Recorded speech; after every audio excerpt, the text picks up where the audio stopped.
let's say we ask your grandma or your aunt, uncle, somebody, and I asked them, I said, "What does Abby do all day, every day?" What would they get totally wrong in answering that? What's the biggest misconception about a wastewater treatment plant operator? Just think a lot of people know what that even means. Usually, it's funny. I went to a Friendsgiving earlier in November, and the last time I had seen a lot of people who were in attendance, it was at my girlfriend's wedding back in 2019.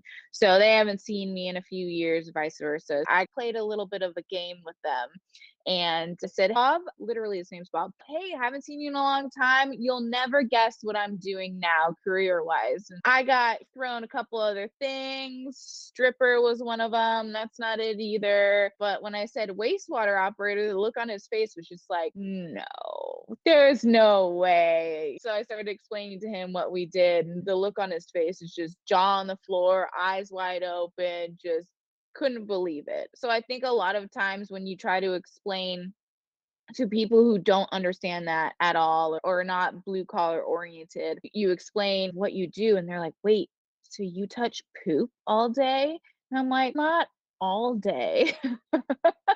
And it's really like when you walk into a wastewater plant, it's not like you see turds floating on the surface. It's brown water, sure, but it's really not as gross as people make it out to be, or at least it doesn't gross me out. I think a lot of people, when they just hear wastewater and you explain what wastewater is, all they can think about is what goes down the toilet and they just get grossed out.